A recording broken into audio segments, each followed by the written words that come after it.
Hey, this is Jane Hughes, and you are listening to the Chilled Parent Podcast, episode 6. To become a chilled parent that has time for yourself, feels fulfilled and full of energy, can still pursue your personal goals as well as being a present parent with a great relationship with your kids, there are 5 skills you need to master. In this podcast, I take you through each one and share with you information, tips, and real-life stories about how we can implement these in our daily lives as working parents, so you can finally step into the joy of parenthood without losing yourself. Hello everyone, welcome back. So in the last couple of episodes, we have been really diving into creating space for yourself, what it is, what I mean by that, and then in the last episode, I gave you some really concrete examples and fun ways that you can do that.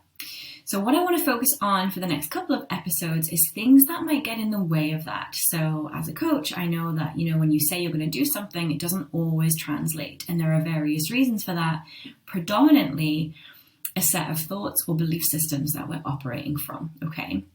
So that's really what I'm going to focus on in today's episode, is what kind of thoughts and beliefs are really preventing you from creating space for yourself, okay?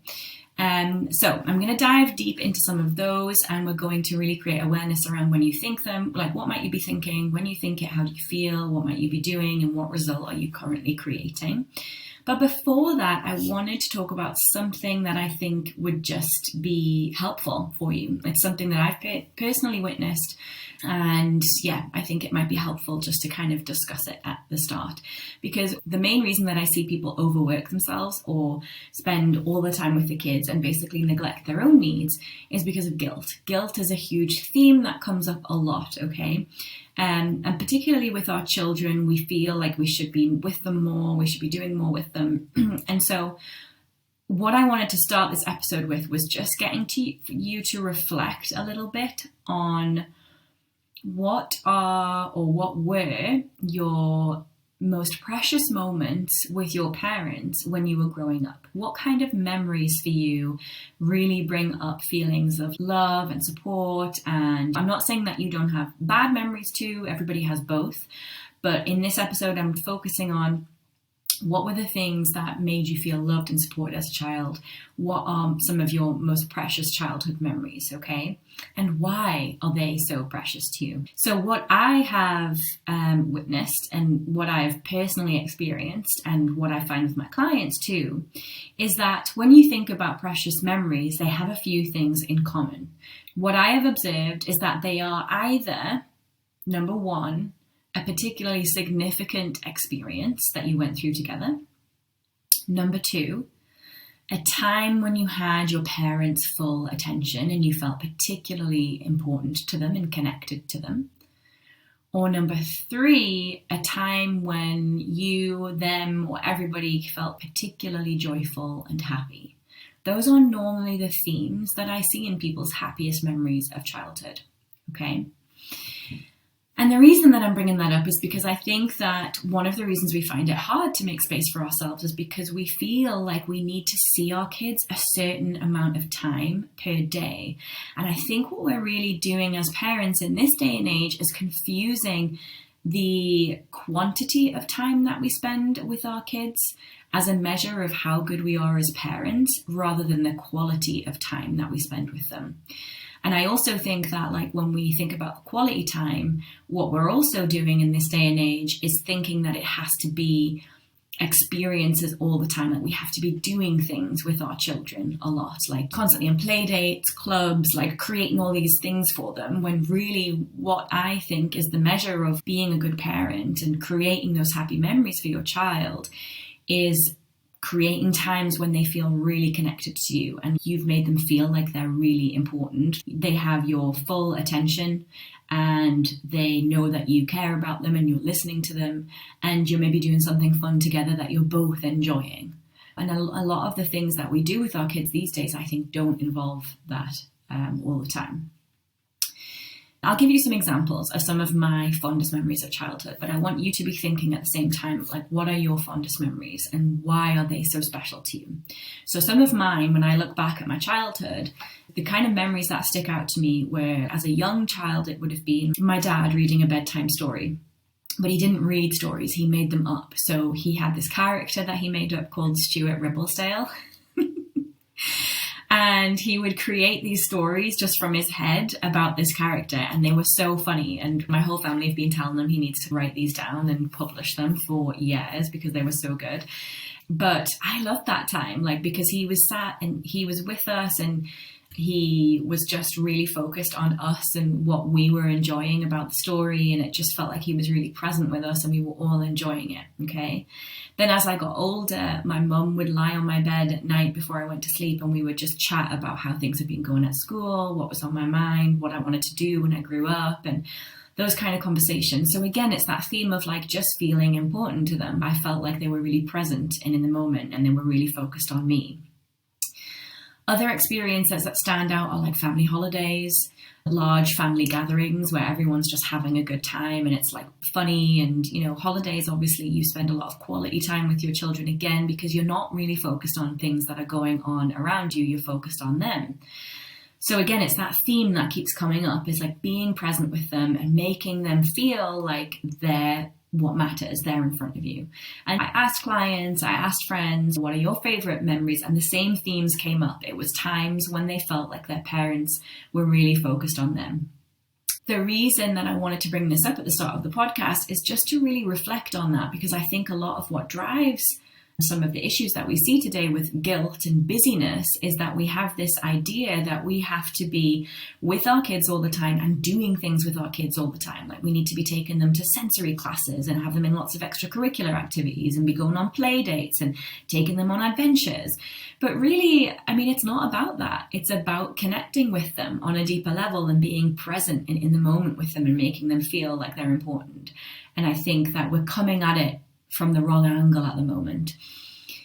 The reason that I think that this is important is because what makes them feel like they matter and us, you know, just being present with them, those moments are much easier to create probably than, you know, running them around to 7 extracurricular activities a week or play dates or sensory classes. And it's harder to do those things. So we're kind of just pushing ourselves in all these directions, but for the wrong reasons, I feel. Okay. So what I don't remember about my childhood, or what doesn't really stand out, is watching TV with them. Okay. Obviously there is one memory that stands out, which is when Friends ended. It was devastating. But obviously they watched Friends as well. And so it was a program that we would sit down together each week, like every night on a Saturday night, we would all sit down and watch Friends. But again, it was like we were doing something together and it felt like we were all connected. It wasn't like, oh, the TV's on, I'm kind of doing some house chores in the background, but as a parent, I'm there, I'm with them. No, your kids are not going to remember that. I'm not saying there's anything wrong with that. I'm just saying they're not going to remember it. It's not significant. Or the same where they're kind of playing in the background and you're kind of busy getting on with stuff, maybe trying to do a bit of work or trying to sort a few house chores. It's not significant. I know Jordan Peterson talks about making time for your children 3 times a day is really significant. And one is when they wake up in the morning, just taking that time to like connect with them, even if it's just 5 minutes, giving them a big hug, ask, how did you sleep? Just making them feel important just for that 5 minutes when they wake up. The second time, he says, is when they finish school. It doesn't have to be when they finish school. My interpretation of this is it could be when you finish work. But I know that Gabor Mate talks about this as well, and he calls it collecting your children. So whenever you've had a period of time where you've been away from them, or a period of separation, i.e. they've gone to school or you've gone to work, when you reconnect with them after that, you collect them. And what he means by that is you just make a real effort to connect with them and to be present with them. Ask them how their day was. Tell them that you missed them. See what's going on for them. And again, that can take 5-10 minutes. And then the last time he talks about is before bed, when your kids are lying in bed. And that's when a lot of, even last night actually, I was putting my son Alfie to bed. I'd read him a story and I was sat holding his hand and singing a song. And then all of a sudden he was just like he was telling me a story about a little boy in his class who has been kind of telling him what to do and he doesn't like it. But it just came out of nowhere. And I think that often happens at bedtime with our children, is they will just like open up as they're reflecting on the day. They'll kind of remember things and they'll just open up to us a little bit and tell us what's going on for them. And I think that pre-bedtime is that like one of the really important times, I feel, for me personally, to be with my kids. But again, I mean, that takes like 20, 30 minutes to do that. So the point that I'm getting at here is that you don't need to be doing extravagant things with your kids all the time. And you also don't need to be spending every second of the day with them. What really comes across when you think about what makes significant happy memories is being present and connected with them. And the thing is, in society today, the more that we push ourselves to do extra and to be busy and to keep our kids busy, the further away we get from that. So I wanted to start the episode by just highlighting that and having a think for you personally. Do you agree with this? What do you remember as your most happy memories or fondest memories growing up, and why? And if it does agree with that, which I'm sure it probably will, how can you create more of that in your life and be less busy, quote unquote, okay? We're back to why it's important to create space for yourself, because as you do, you will be able to be more present with your kids. You will be more intentional about creating those little special rituals with them, okay? And you'll be more present at those times as well, because you've had space for yourself. Like I said, you're not going to have all those background tabs running. So, what normally prevents us from creating space? What thoughts normally get in the way? Well, obviously what I've just mentioned is something along the lines of, I already miss so much time with them through work. So a lot of working parents have the thought often, I'm at work so much, I already miss so much time with them, I need to be with them. Or you might have the thought, I feel bad taking time away from them when I've been out all day. Or it might be, I really should be with them because I haven't been with them all day. So take some time now. I mean, you might even want to pause the episode and just try to think about, what thought do I have that creates that sense of guilt that I shouldn't be spending any time away from them any more than I do at work. Just really try to identify that thought. It's probably going to be along the lines of what I've just said. It might not be exactly the same, but it'll be similar to that, I imagine. Now, as I said before, what feeling does this create? Normally it's a sense of guilt. You feel guilty. And then think about, what do I do when I feel guilty? How do I behave at home? And normally what you do is you spend all of your free time with them and you neglect your own needs. So you think about things that you would like to do or that you want to do, and you don't do them because you have this feeling of guilt, like you should be with the kids.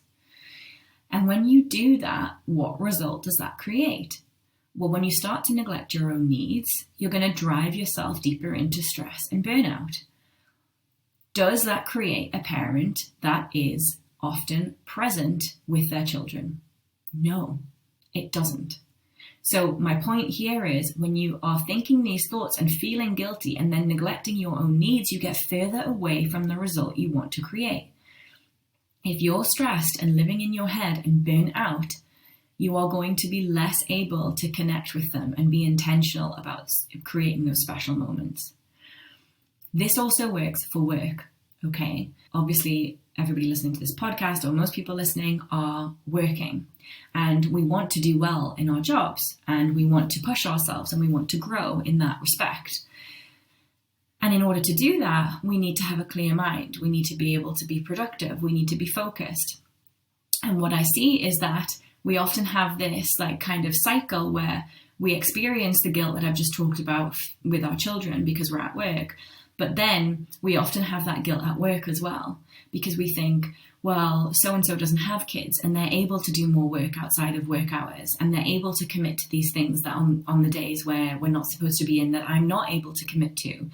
And then so we do the same thing. If we have any free time, we fill it with work. We try and catch up.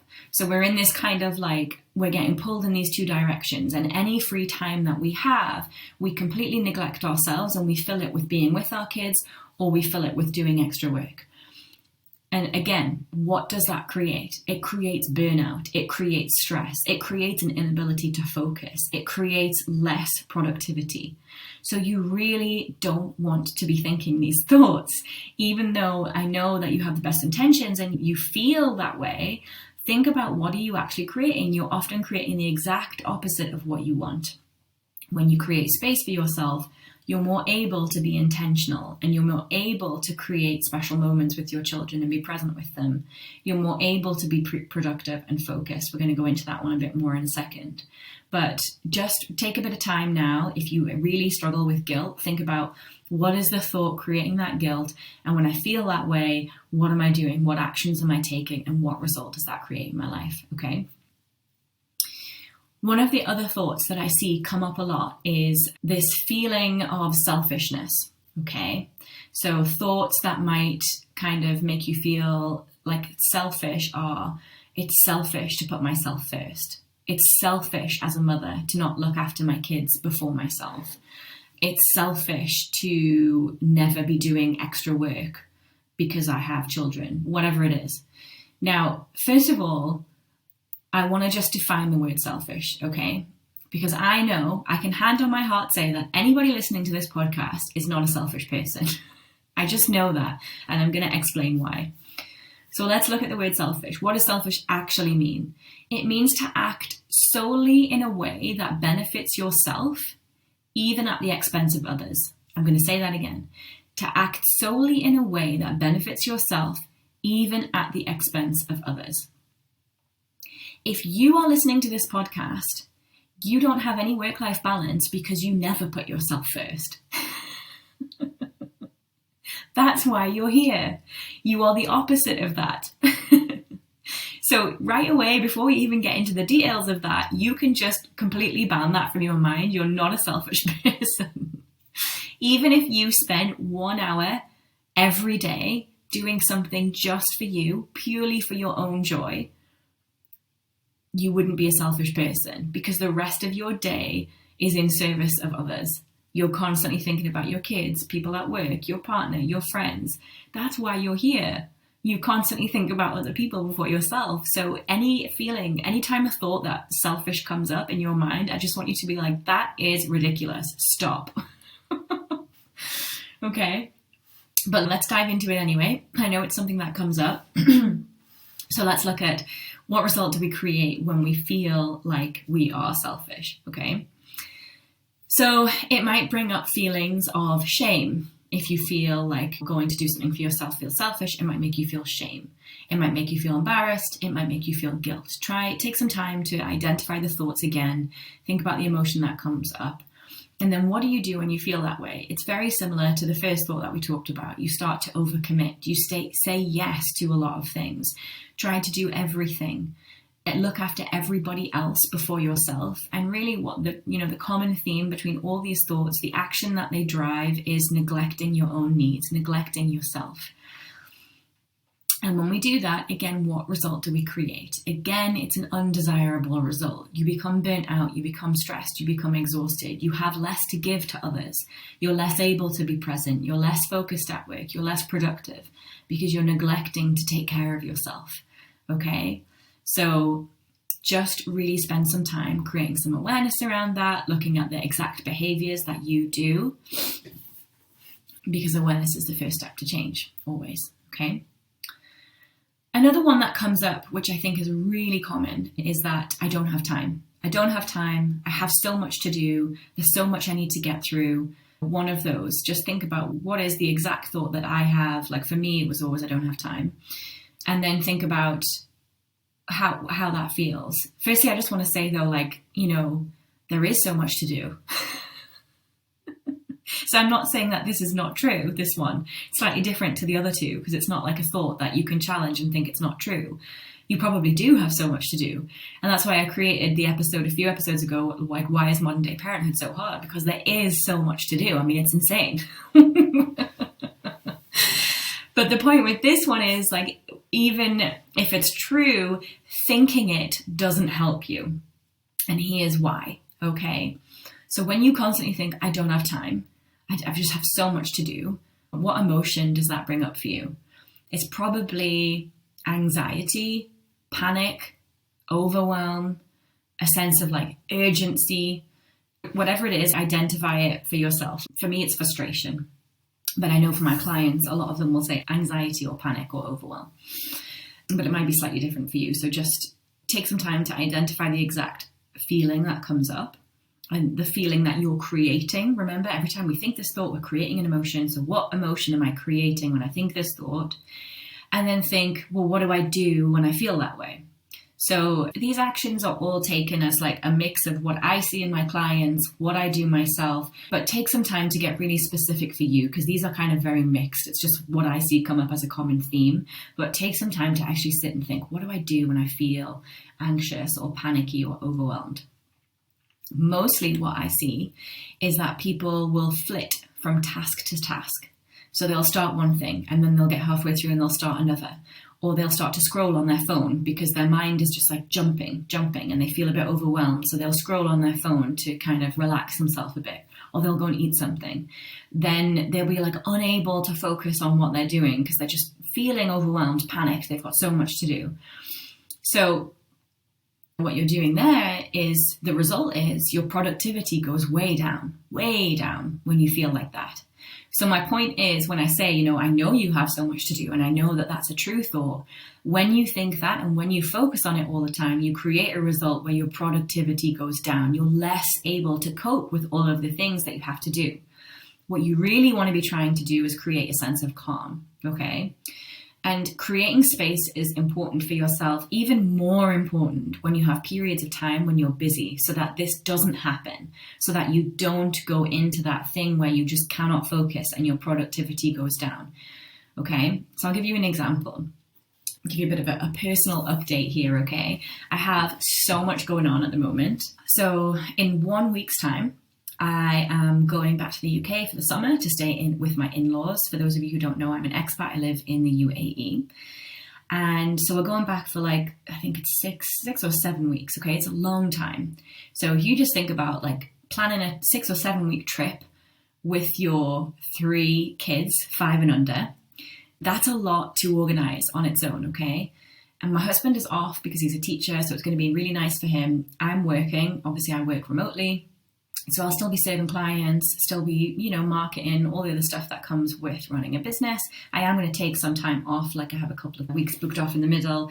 And I've also been really intentional about planning this summer so that I have a lot of the stuff that I need done before I go, so I can just focus on being with family and enjoying those times.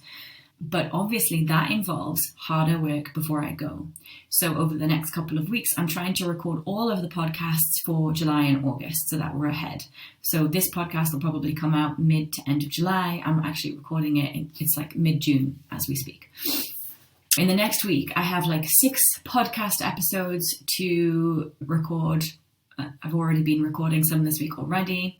I have basically all of my marketing, my emails, my sales stuff to organize before I go away. I have packing to think about for me, the kids, my husband. We also have a dog, so I have to organize all of the stuff for her before she goes away. She needs to go for a haircut, we need to go get all the supplies and organize stuff with the dog sitter. And then the week that we arrive back in the UAE, we're moving house. And we've got 1 week to do that before my husband goes back to work. So, we're also trying to organize things around the house, trying to organize things into boxes and sort out things for the move. So it's a really intense period of time. And this morning I knew that I had certain things that I wanted to get done today. And it would have been really, really easy for me to think, I don't have time. I've got so much to do. I don't have time to make time for myself.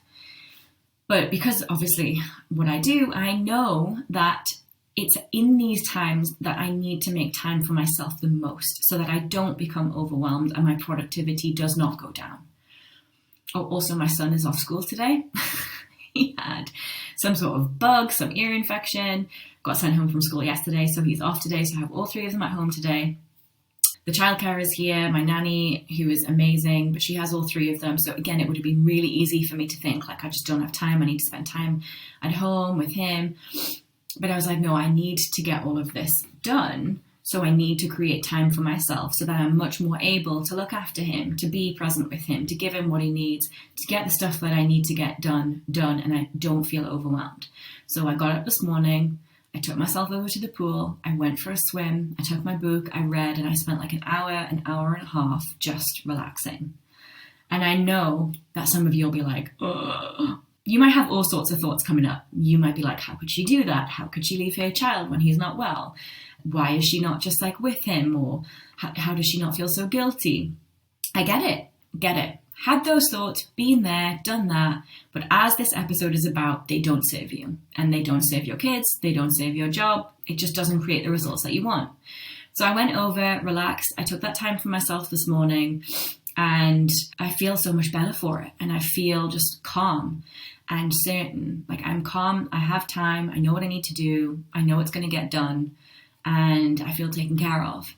And I'm much, much more productive over the next few days than I would have been if I had like got up in the morning, like been rushing around, trying to get stuff done, trying to sort my kids out as well, and just not giving myself any space. I definitely would have sat down to my computer, felt overwhelmed and tired, and I would have been less able to focus. 100%. I know that.